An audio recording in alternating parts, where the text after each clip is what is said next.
Welcome back to our YouTube channel friends. ಇವತ್ತಿನ ಗುರುವಾರದ ಸಂಚಿಕೆಯಲ್ಲಿ ಪ್ರೇಮ ಕಾವ್ಯ ಏನಾಗ್ತಾ ಇದೆ ಅಂತ ನೋಡ್ಕೊಂಡು ಬಂದ್ಬಿಡೋಣ ಫ್ರೆಂಡ್ಸ್. ಅದಕ್ಕಿಂತ ಮುಂಚೆ ನೀವು ಚಾನಲ್ನ ಸಬ್ಸ್ಕ್ರೈಬ್ ಮಾಡದೆ ನೋಡ್ತಾ ಇದ್ದೀರಾ ಅಂತ ಹೇಳಿದ್ರೆ ದಯವಿಟ್ಟು ಸಬ್ಸ್ಕ್ರೈಬ್ ಮಾಡ್ಕೊಂಡು ನೋಡೋದನ್ನು ಮರಿಬೇಡಿ.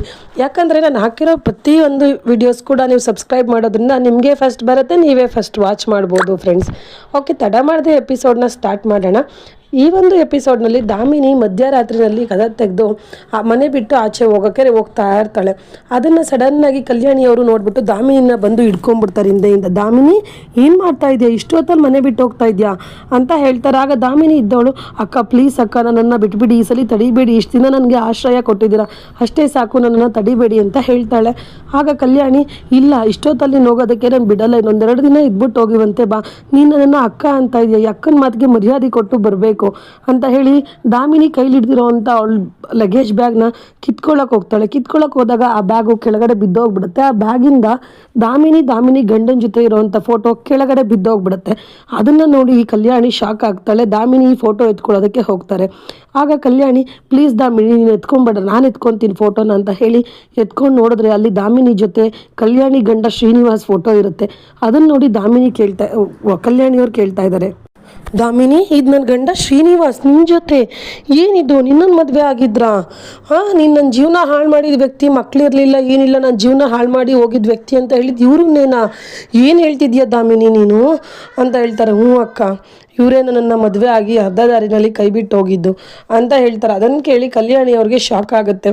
ಮತ್ತಿಲ್ಲಿ ಪ್ರೇಮ ಬೆಳಗ್ಗೆ ಅಷ್ಟೊತ್ತಿಗೆ ಎದ್ದು ಬಂದು ತುಳಸಿ ಕಟ್ಟೆನಲ್ಲಿ ಪೂಜೆ ಮಾಡ್ತಾ ಇದ್ದಾಳೆ.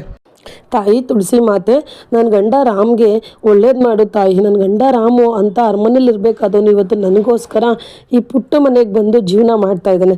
ಅವ್ನ ಖುಷಿಗೆ ಇನ್ನೂ ಜಾಸ್ತಿ ಇರಬೇಕು, ಅವ್ನ ಖುಷಿ ಆ ಥರ ನಾನು ಅವನನ್ನು ನೋಡ್ಕೊಬೇಕು, ಆ ಶಕ್ತಿನ ನೀನು ನನಗೆ ಕೊಡು ತಾಯಿ, ನನ್ನ ಗಂಡ ನೋವಲ್ಲಿ ಇರಬಾರ್ದು, ಆ ಥರ ನೋಡ್ಕೊಳ್ಳೋ ಅಂಥ ಶಕ್ತಿ ನನಗೆ ಕೊಡು ಅಂತ ಬೇಡ್ಕೊತಿರ್ತಾಳೆ. ಅಷ್ಟರಲ್ಲಿ ರಾಮ್ ಕೂಡ ಆಚೆ ಬಂದು, ತಾಯಿ ತುಳಸಿ ಮಾತೆ, ಅವಳಿಗೊಂಚೂರು ಬುದ್ಧಿ ಇಲ್ಲ, ಫಸ್ಟು ಬುದ್ಧಿ ಕೊಡು ಪ್ರೇಮಂಗೆ ತಾಯಿ, ನಾನು ಯಾವಾಗಲೂ ನೋವಲ್ಲಿದ್ದೀನಿ ಅಂತ ಅವಳು ಭ್ರಮೆನಲ್ಲಿದ್ದಾಳೆ, ಅದೆಲ್ಲ ಭ್ರಮೆ ಹೋಗೋ ಥರ ಅವಳಿಗೆ ಒಂದು ಬುದ್ಧಿ ಕೊಡು ತಾಯಿ ಅಂತ ಹೇಳ್ತಾನೆ. ಆಗ ಪ್ರೇಮ ಹಿಂದೆ ತಿರುಗಿಬಿಟ್ಟು, ರಾಮ್ ನೀನು ಇಷ್ಟು ಬೇಗ ಯಾಕೆ ಎದ್ದಿದ್ಯಾ ರಾಮ್ ಅಂತ ಹೇಳ್ತಾಳೆ. ಆಗ ಇನ್ನೇನು ಮತ್ತೆ ಪ್ರೇಮ, ನೀನು ಮನೆ ಫುಲ್ಲು ಧೂಪ ಹಾಕ್ಕೊಂಡು ಪೂಜೆ ಮಾಡಿಕೊಂಡು ಓಡಾಡ್ತಾ ಇದ್ರೆ ನನಗೆ ನಿದ್ದೆ ಬರುತ್ತಾ, ಹಂಗಾಗಿ ನಾನು ಕೂಡ ಎದ್ಬಿಟ್ಟೆ ಪ್ರೇಮ. ನೋಡು, ನಾನು ಇಲ್ಲಿ ಖುಷಿಯಾಗಿದ್ದೀನಿ, ನೀನು ಯಾವಾಗಲೂ ಇದೇ ಭ್ರಮೆಯಲ್ಲಿ ಇರಬೇಡ, ನನಗೆ ನೋವಾಗುತ್ತೆ ಅದು ಇದು ಅಂತೆಲ್ಲ ಹೇಳಿ. ಇದು ಅರಮನೆ ಇದ್ದಂಗಿದೆ, ನಮ್ಗೆ ಇದೇ ಅರಮನೆ ಅದಲ್ಲ, ಇಲ್ಲಿ ನಾವು ನೆಮ್ಮದಿಯಾಗಿದ್ದೀವಿ. ಆ ಮನೇಲಿ ಇದ್ದಾಗ ಬೈದಲೇ ಬದುಕ್ತಾ ಇದ್ವಿ, ಯಾವಾಗ ಸತ್ಯ ಗೊತ್ತಾಗುತ್ತೆ ಏನು ಅದು ಇದು ಅಂತ. ಇಲ್ಲಿ ಹಂಗಿಲ್ಲ, ನಮ್ಮದೇ ಆದಂಥ ಇಬ್ಬರದ್ದು ಜೀವನ, ಪುಟ್ಟ ಜೀವನನ ಕಟ್ಕೊಂಡು ಹೋಗ್ತಾ ಇದ್ದೀವಿ. ನಾನು ಯಾವಾಗಲೂ ಖುಷಿಯಾಗೇ ಇರ್ತೀನಿ, ನೀನು ಅದ್ರ ಬಗ್ಗೆ ಚಿಂತೆ ಮಾಡಬೇಡ ಪ್ರೇಮ. ಈ ಚಿಂತೆ ಹೋಗ್ಲಾಡ್ಸಿದ್ದಕ್ಕೆ ನಾನು ನಿನಗೆ ಮಾತ್ರೆಗಳನ್ನ ಬರ್ತೀನಿ ಡಾಕ್ಟ್ರು ಮಾತನ್ನ ಕೇಳಬೇಕು ನೀನು ಅಂತ ಹೇಳ್ತಾನೆ. ಆಗ ಪ್ರೇಮ ಸರಿ ಆಯಿತು ಅಂತ ಹೇಳ್ತಾಳೆ. ಸರಿ, ಆ ಮಾತ್ರೆ ಚೀಟಿ ಏನು ಅಂತ ಕೊಡ್ತೀನಿ ನೋಡು ಅಂತ ಹೇಳಿ ಚೀಟಿನ ತೆಗೆದು ಕೊಡ್ತಾನೆ. ಆ ಚೀಟಿನಲ್ಲಿ ಪ್ರೇಮ ಓದ್ತಾ ಇರ್ತಾಳೆ. ನೀನು ಪ್ರತಿದಿನ ಫಸ್ಟು ಮಾತ್ರೆ ಯಾವುದು ಅಂದರೆ, ಪ್ರತಿದಿನ ನೀನು 10 ಬಾರಿ ಮನಸಾರೆ ನಗಬೇಕು. ಆಮೇಲೆ ಪ್ರತಿ ಬಾರಿ ರಾಮ್ ಜೊತೆ ಕೈ ಇಟ್ಕೊಂಡು ವಾಕ್ ಮಾಡಬೇಕು ಪ್ರತಿದಿನವೂ. ಮತ್ತು ಪ್ರತಿದಿನವೂ ರಾಮ್ ಜೊತೆ ಬಿಸಿ ಬಿಸಿ ಕಾಫಿನ ಕುಡಿಬೇಕು. ಇದೆಲ್ಲ ಮಾಡಿದ್ರೆ ನಿನ್ನ ಆಟೋಮೆಟಿಕ್ಕಾಗಿ ನಿಮ್ಮ ಮನಸ್ಸಿಗೆ ನೆಮ್ಮದಿ ಸಿಗುತ್ತೆ, ನಾವಿಬ್ಬರು ಕೂಡ ಖುಷಿಯಾಗಿರ್ಬೋದು, ಮೊದಲಿನ ಪ್ರೇಮ ಥರ ಹ್ಯಾಪಿಯಾಗಿರ್ಬೋದು ಅಂತ ಬರೆದಿರ್ತಾನೆ. ಅದನ್ನು ನೋಡಿ ಪ್ರೇಮ ನಕ್ಬಿಟ್ಟು, ಏನು ರಾಮ್ ಇದು ನಿನ್ನ ಮಾತ್ರೆ ಈ ಥರ ಬರೆದಿದ್ಯಾ, ಸರಿ ಆಯಿತು ಹೋಗು ಸ್ನಾನ ಮಾಡ್ಕೊಂಬಿಡು, ಟೈಮ್ ಆಗುತ್ತೆ ಅಂತ ಹೇಳ್ತಾಳೆ.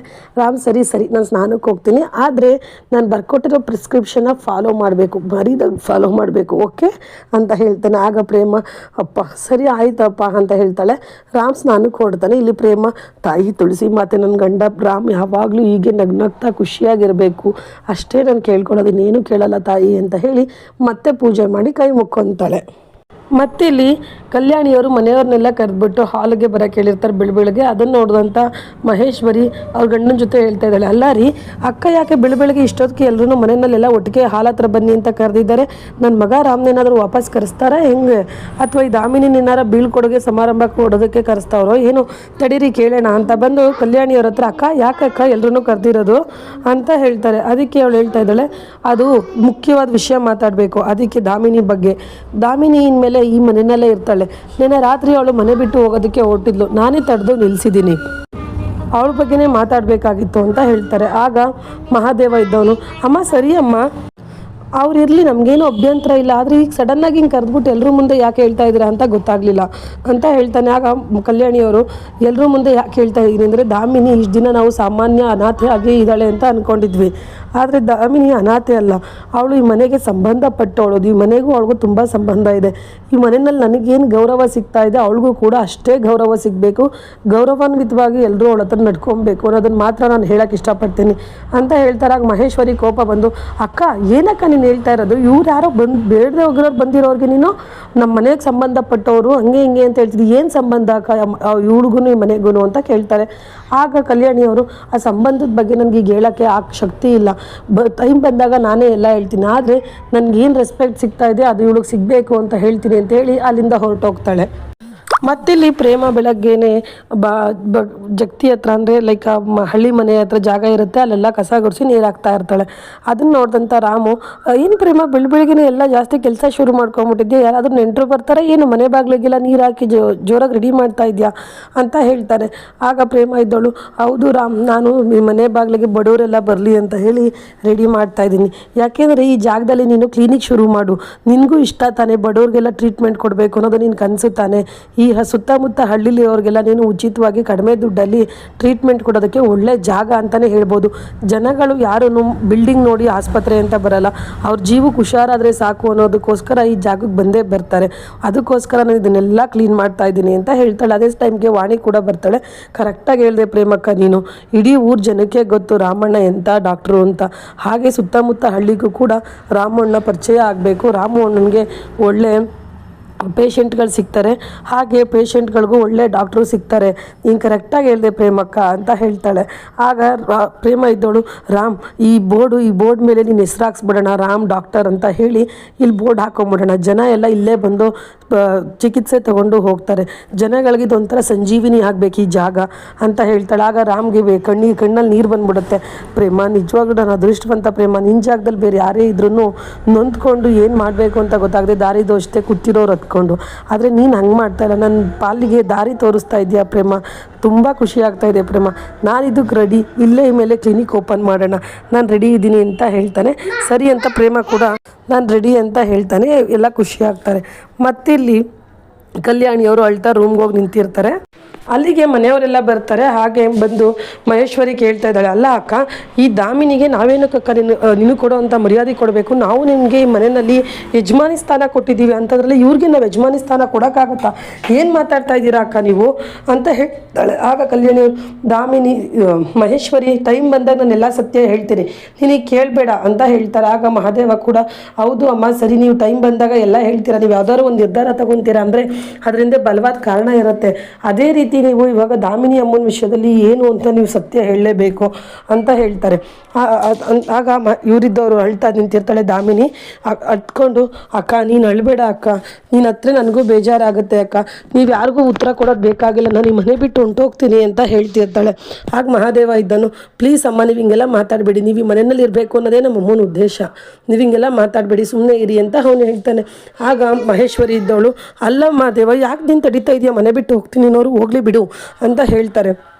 ಆಗ ಶ್ರೀಧರ್ ಇದ್ದವರು, ಮಹೇಶ್ವರಿ ಏನು ಮಾತಾಡ್ತಾ ಇದೆಯಾ ನೀನು, ಅಕ್ಕ ಕಾಲ ಬಂದಾಗ ಎಲ್ಲ ಅವರೇ ಉತ್ತರ ಕೊಡ್ತಾರೆ, ನೀನು ಸುಮ್ಮನೆ ಇರು ಅಂತ ಹೇಳ್ತಾರೆ. ಆಗ ಮಹೇಶ್ವರಿ ಇದ್ದಳು, ಇಲ್ಲ ರೀ ಇದಕ್ಕೆ ಉತ್ತರ ಸಿಗಲೇಬೇಕು, ಯಾವುದೋ ಒಂದು ಬಿಕಾರಿಗೆ ನಾವು ಈ ಮನೆಯಲ್ಲಿ ಯಜಮಾನಿ ಸ್ಥಾನ ಕೊಡೋದ ಅಂತ ಬೈತಾಳೆ.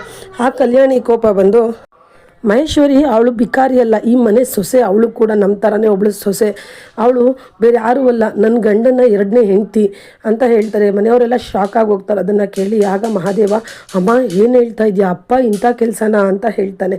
ಆಗ ಅವರು, ಹೌದಪ್ಪ ನಿಮ್ಮಪ್ಪ ಮಾಡಿರೋದು ಇಂಥ ಮೋಸನೇ, ನನಗೆ ಮಕ್ಕಳಿಲ್ಲ ಮದುವೆ ಆಗಿಲ್ಲ ಅಂತ ಹೇಳಿ ದಾಮಿನಿನ ಇನ್ನೊಂದು ಮದುವೆ ಆಗಿ ಅವಳಿಗೂ ಕೂಡ ಮೋಸ ಮಾಡಿಬಿಟ್ಟಿದ್ದಾರೆ. ಅದನ್ನು ತಿಳಿದಂಥ ದಾಮಿನಿ ಅಮ್ಮ ಕೂಡ ಸತ್ತೋಗಿದ್ರೆ ಅದನ್ನು ಸಹಿಸ್ಕೊಳ್ಳೋಕ್ಕಾಗ್ದೇ ಈಗ ದಾಮಿನಿ ಅನಾಥೆ ಆಗಿದ್ದಾಳೆ. ಇಂಥ ಪಾಪ ಕರ್ಮಗಳು ನಮ್ಮ ಮೇಲೆ ಬರಬಾರ್ದು, ನಿಮ್ಮ ಅಪ್ಪನ ಕರ್ಮಗಳು ಅಂತ ಹೇಳಿ ನಾನು ಇನ್ನು ನಿರ್ಧಾರ ಮಾಡ್ತಾ ಇದ್ದೀನಿ ಅವಳಿ ಮನೆಯಲ್ಲಿ ಇರಲಿ ಅಂತ ಹೇಳ್ತಾಳೆ.